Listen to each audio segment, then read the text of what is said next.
from an actor's perspective, a lot of times you don't get to see it until it's done. Right, yeah. Has there ever been for either of you guys a moment where the thing comes out for a different project, let's say? We won't do Lynn. Sure.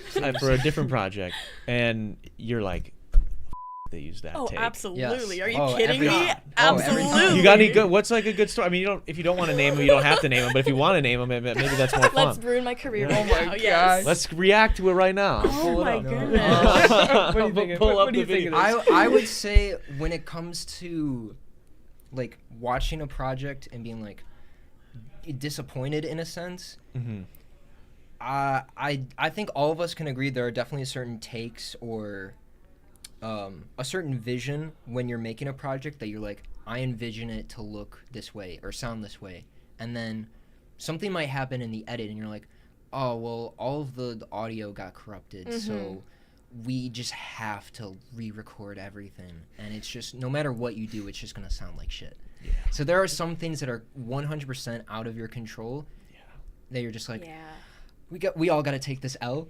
And then there are some decisions that are, you can very clearly tell are like, everyone was in agreement on one thing, but the person who had the last say was like, no, we're not going to do that. I want this. And you're like, I don't agree with that at all. But Yeah.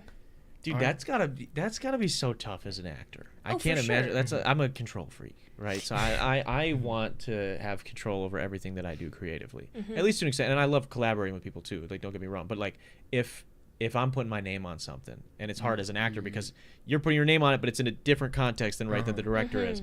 Like, if I'm putting my name on something, I want to have that say. So it will be so hard for me.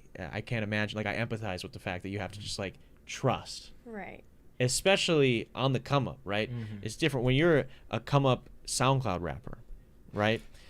I get to choose what the fuck's going up there. I get to choose the beat. I get to choose everything, and when it's going out. Yeah. Yep. Oh, this is terrible. I can delete this. You know what I mean? Like, I couldn't imagine, like, and that's part of the reason I didn't do a lot of features when I was like first starting, like doing a feature for somebody, and then like I'm just on some verse and I'm like, that's so bad, can we take that down? He's like, no, this is my biggest song, I'm gonna keep this. And I'd be like, oh god, you know, like that would suck. And that's kind of the mercy that you're at as an actor. It's hard because our face is attached to it. Like, Yeah. regardless of whether or not we can sign off on the project as a great experience or as great connections, we will always be attached to it. Like, there was one film, I'm not going to reveal anything. Get It was into a it. student film, and it was never released, but it was, the whole experience was really difficult and really trying, and I didn't end up wanting to be associated with the film at the end, and so I was like, is there a different name that I can give them? But I was like, it doesn't matter, because my face is attached to it. Like, I can't change that. Yeah.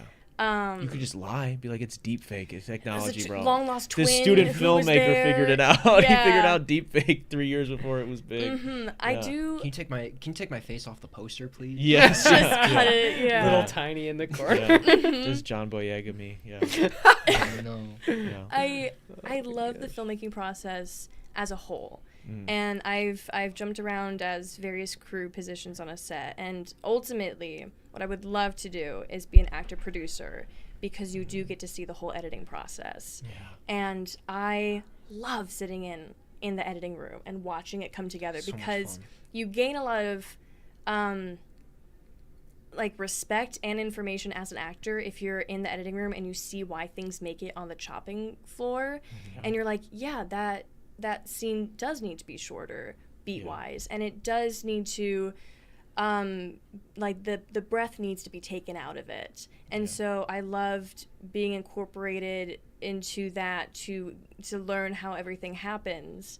But you do definitely sometimes see films and you're like, I know we got a wide shot there, and just from a filmmaking storytelling perspective, you should have led with the wide and then come into the close-ups. And I don't know if that's a me error now that I'm like really into the depths of filmmaking is what I want to do, and I would love to be involved as much as possible. And this is like, I will take on any position.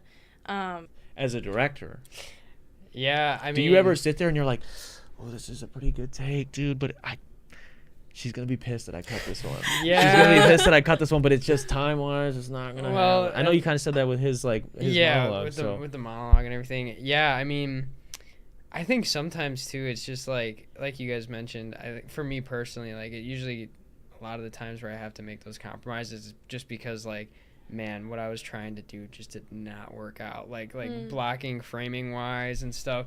So you just gotta kind of Frankenstein something together, and sometimes that leads to like, you know, like in certain projects, just like these like weird moments where you can like tell that the ADR is just not right, or like, or that you guys were or like these two people were definitely not in the same room having this conversation and stuff. Oh, yeah. And you know, I mean, but also I would say that's kind of part of the fun of it, is like, you know, in a weird way, it's kind of like we're gambling addicts. We're like, we're gonna have all these people absolutely. show up Yep. to this one area. We're gonna bring all this expensive equipment, all these crazy lights, and we're gonna somehow record an entire story in one night, and like convince people when they're watching that it like is meaningful or impactful or whatever.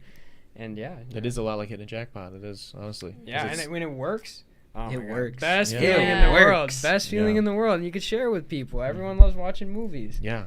Oh yeah. Yeah. It's amazing, and it's cool. I think it's just cool to be able to have something that can bring people together. You can watch it. The fact that it's on the streaming service right now and probably be available after that somewhere else. But like the fact that you can bring people together to enjoy something like that, I think that's one of the coolest things about film. Thanks for watching that last video. Click right over here to see that episode in its entirety. Click over here if you want to subscribe and see more videos and other cool shit that we put out on this channel. Do it.